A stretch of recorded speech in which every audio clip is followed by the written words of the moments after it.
Halo,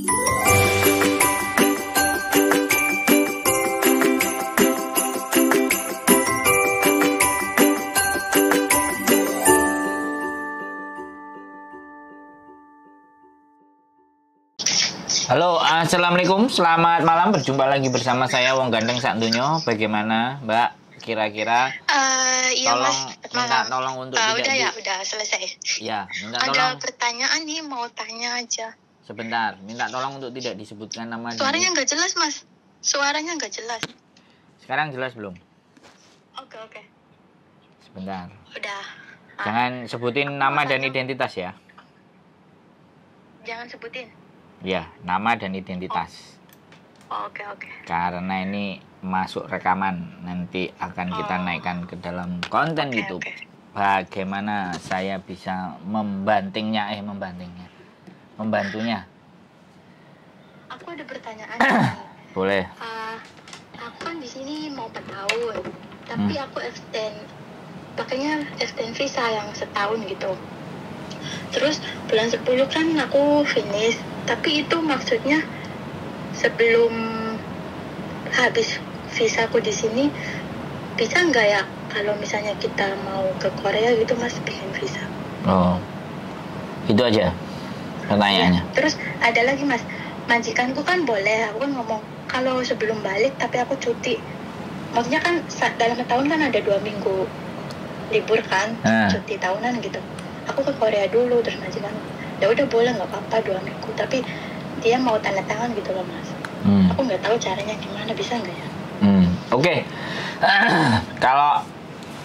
Kalau sampean mau ke Korea karena sampean di bawah tanda tangan majikan, otomatis sampean datang ke konsulat Korea yang ada di Admiralty. Kemudian nyari form karena sampean posisinya dengan majikan, ada harus surat pernyataan yang ditandatangani oleh majikan dan majikan sampean mengizinkan. Iya. Jadi sampean tinggal aja ke Admiralty, konsulat jenderalnya Korea. Nggak tahu aku di lantai berapa. Aku pernah ke sana, makanya aku lupa. Kalau lantainya aku lupa, tapi aku pernah masuk, aku pernah datang karena aku pernah urus visa. Jadi aku nggak tahu. Ya, nanti di googling lah. Consulate General of Korea itu di Admiralty. Iya. Dekat sini. Kalau saya di KOSWB. Jadi saya pernah masuk dan datang di sana, lebih baik sampean langsung menanyakan informasinya dari mereka. Jadi sampean tanyakan, aku statusnya domestic helper dan aku ke Korea, kira-kira syarat yang dibutuhkan apa, kemudian bisa nggak, dan majikan saya sebenarnya setuju mengizinkan saya, kira-kira bisa dipenuhi apa enggak, ABCD bla bla bla bla. Baru setelah itu sampean akan dapat jawaban dari sana. Apakah sampean bisa atau tidak, itu mereka yang memberikan jawaban, bukan saya. Kan seperti itu ceritanya. Iya. Terus kira-kira kalau misalnya itu harus ada uang jaminan, maksudnya buat di Koreanya itu ada yang ngejamin apa kayak gitu enggak ya kalau kita pakai travel? Makanya kalau kita kan jadi turis, yang dituju di mana, hotelnya di mana, domisilinya di mana, terus sampean sudah siap anggarannya berapa, itu semuanya bisa di-clearkan atau ditanyakan di konsulat. Pastinya jawabannya ada di sana, Mbak. Kalau saya sendiri, kalau sampean bertanya ke saya pernah ya, di rekening saya memang juga sudah cukup ada sekitar 15 sampai 20 ribu Hongkong dolar. Iya. Akhirnya ya visa saya diturunkan 5 hari kerja kalau nggak salah. Visa saya bisa diturunkan. Nah, untuk kepastiannya sampean, sekali lagi saya tidak ingin ngomong tidak boleh dan tidak bisa, karena majikan sampean sudah oke, ya tinggal disampaikan ke konsulat Koreanya. Kira-kira prosedurnya saya harus ngisi form apa, bagaimana, seperti apa, terus majikan saya bagaimana, apakah majikan saya harus datang ke konsulat atau cukup formnya saya bawa ke rumah, konsulat sudah percaya kan, itu kan yang perlu ditanyakan ke sananya, Mbak. Iya. Begitu ceritanya. Iya. Terus Mas, ada lagi kan misalnya kita di sana kan misalnya dua minggu atau gimana, tapi kalau misalnya kita nggak pulang lagi ke Hong Kong, itu apakah nanti majikan ada masalah nantinya dituntut atau gimana gitu? Ya, dituntut tidak.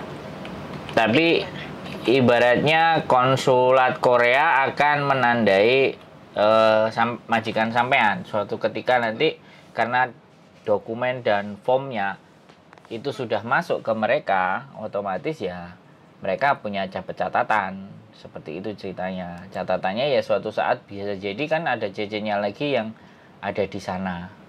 Kemudian minta izin lagi berangkat, nah itu sudah pasti dipastikan sudah sangat tidak bisa diterima. Ini Mbak alamatnya, lantai 5, Far East Finance Center 16 Harcourt Road, Hong Kong. Stasiun, sebentar dengerin dulu, saya bacain dulu karena ini di konten ya. Saya bacain di konten karena tidak hanya untuk sampean, tapi konten ini untuk semuanya. Jadi stasiun Admiralty keluar B2, lantai 5, gedung berwarna emas, di seberang exit B2. Oh, jam operasinya, kontak telepon plus 852 25 29 41 41. Email, jam operasi jam 9.00 sampai 07.30 kecuali waktu makan siang 12 sampai 13. Konsulat tutup pada hari Sabtu dan Minggu. Hari libur nasional disebutkan. Wis. Kalau di Google tulisnya apa? Konsulat Korea di itu ya? Ya, Consulate General Republik Korea in Hong Kong, gitu boleh. Tulis bahasa Indonesia ya boleh, tapi di halaman saya sudah bahasa Indonesia semuanya. Lah Mas, aku mau tanya lagi, kalau misalnya kita ngelihat kita punya uang enggaknya itu pakai bank apa ya? Kita harus punya bank apa? Ya terserah sampean, BOC bisa, SBC, kebetulan kalau saya punyanya SBC. Hari ini kan saya dari Korea kan kirim ke bank BOC, tapi uangnya itu mental Mas.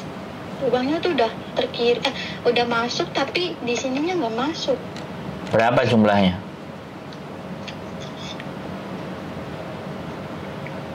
Suaranya hilang. Halo? Iya dengar. Suaranya nggak ada. Ya mungkin jumlahnya kelebihan kali Mbak, terlalu banyak. Enggak terlalu, ini kan nyoba dulu, makanya sedikit dulu. Itu pun nggak masuk Mas. BOC nggak masuk? Nggak masuk, di sini dicek nggak masuk. Nah di sana di Koreanya ngirimnya pakai apa? BOC di sininya. Enggak, Koreanya ngirimnya pakai apa? Pakai remittance apa pakai bank, sesama bank? Pakai HP, nggak tahu bang apa, ekspres, dia lewat pengiriman ekspres. Nah di situ persoalannya, di situ Mbak. Kalau antar bank kemungkinan jauh lebih bisa. Makanya kalau temennya sampean atau pacarnya sampean yang ada di Korea, di banknya itu apa, cari transfer yang ke bank BOC, langsung transfer aja antar bank, nggak apa-apa. Beda wilayah. Syukur-syukur di sana ada HSBC, jadi sampean punya HSBC, sama-sama HSBC. Nah kalau Bank of China ya lihat Korea ada nggak Bank of China, suruh pacarnya ke Bank of China jadi setor, biar sama banknya, itu jauh lebih enak. Lah kalau sampean kesulitan masalah kirim duitnya ya sebenarnya sampean punya bank ya, misalnya BNI atau BRI atau apa ya, BNI aja yang kira-kira ada di sini. Nah di sininya bisa diambil cash terus habis itu ditabungkan ke BOC. Jadi seperti itu ceritanya. Kalau BOC ya coba deh pacarnya yang di sana atau temennya sampean di sana cari BOC. Jadi sesama BOC kan posisinya lebih enak. Iya. Begitu ceritanya. Nah ini di Admiralty. Ada lagi Mas, kalaupun misalnya aku nggak balik lagi ke Hong Kong, nanti aku bakalan di blacklist gitu, nggak bisa masuk lagi Hong Kong. Sampean nggak di blacklist menurut saya, tapi sampean punya rekod dan catatan buruk, kabur. Iya. Nah kabur itulah catatan yang harusnya kita hindari. Nah banyaknya anak-anak yang kabur, nah, habis gak kuat di majikannya cabut. Pemerintah Hong Kong kan gak melihat kalau majikannya jahat, majikannya gak enak. Yang dia lihat kan status kaburnya. Makanya kenapa mereka kemarin ada rapat dan pembicaraan sama KJRI. Mungkin rutin. Jadi banyaknya anak yang kabur, banyaknya anak-anak yang pindah pekerjaan. Kalau gak dapat udah break kontrak, kemudian nggak pulang, terus berangkatnya ke Makau. Nah, itu kan jadi pembahasan. Jadi satu-satu per individu itu menyumbangkan nama kita bersama di sini. Jadi ya nggak ada masalah juga sih sebenarnya, terserah suka-suka aja. Tapi kalau sampean niatnya sudah seperti itu, ya sebenarnya saya sangat tidak menyarankan ya. Saya sangat tidak menyarankan. Jadi kalau sampean melakukan hal seperti itu, kalau toh pun sampean memang mau ke Korea, nih saya kasih tahu caranya. Kalau memang sampean mau ke Korea, sampean lebih baik pulang, break. Ya, selesaikan dulu kontraknya dengan majikan, dalam artian bisa break, bisa interminate, atau sampean finishkan, sampean pulang. Terus jangan dikurangi uangnya, ya. Tabung sebanyak-banyaknya di tabungan sampean, entah BRI, entah BNI, entah Mandiri, apapun lah Bank Indonesia. Sampean pulang, ya. Saya nggak tahu lokasinya sampean di Jawa Timur, Jawa Tengah, atau Jawa Barat. Kalau di Jawa Timur, di Surabaya itu ada konsulat Korea. Kalau nggak ada ya di Jakarta konsulat Korea. Nah, sampean bikin paspor yang paspor, jangan yang paspor biasa, ya. Sampean bikin paspor, kemudian sampean datang jalan-jalan ke Korea. Sampean ajukan di situ. Baru nyampe di sana, sampean mau overstay, sampean mau apa itu silahkan. Itu tidak mengurangi rekod sampean di Hong Kong. Nanti kalau sampean dari Hong Kong langsung ke sana dan tidak balik, ya kalau nasibnya di sana baik. Kalau nasibnya di sana nggak baik, kemudian sampean balik Indonesia, kemudian ternyata sampean mau Hong Kong enak ya cari duit, sampean balik lah, itu rekod sampean kan jelek. Ya kan? Jadi anak-anak itu kadang tidak berpikir jauh ke sana. Aku nggak ngerti. Ya dari jalan berpikirnya teman-teman itu aku nggak paham. Baik pulang dulu, urus visanya di Indonesia saja sudah. Jadi nanti permasalahannya gitu. Kalau urus visa atau apa paspor di Indonesia itu sulit banget loh, mesti negara kita apa serba sulit loh. Ya makanya sampean tak sarankan bikinnya paspor dan tabungan sampean cukupkan. Kira-kira berapa itu kalau misalnya? Kan saya tadi bilang 15 sampai 20 juta. Cukup, kata temanku yang di Korea itu harus ada 50 juta, belum lagi apalah syarat apa lagi bikin ini bikin itu. Ya sekarang kan sampean coba dulu, Mbak. Sampean coba dulu gitu loh. Jangan berdasarkan katanya. Kalau saya sudah jalani, Mbak. Oh iya, makanya Mas, aku kan nggak tahu. Aku lihat kan Miss Yuni juga pernah ke Korea, Mas Andros aku tahu udah ada fotonya. Kan. Ya nanti tak upload lah. Kan aku nggak tahu pengalaman. Bukan. Sekarang gini. Kita bukan saya pernah, Miss Yuni pernah, semua orang pernah, enggak. Cara berpikir kita itu sebaiknya tidak didasarkan atas kata orang, tapi kita googling. Zaman sekarang kan paling mudah di googling. Kalau enggak, minimalnya kita itu cari turis atau jalan-jalan ke Korea. Bagaimana syaratnya? YouTuber itu pasti akan mengulas. Minimalnya seperti itu, Mbak. Bagaimana apply visa ke Korea. Nah, itu masih keluar nanti YouTube. Nah, sampean tinggal lihat. Nah, setelah sampean lihat, jangan semerta-merta ya, begitu dilihat langsung dipercaya. Enggak. Dari satu tayangan, kemudian 2 tayangan, 3 tayangan, 4, ada kesamaan enggak? Gitu. Kalau semuanya kesamaan, berarti kesamaan itu yang sampean jadikan kesimpulan.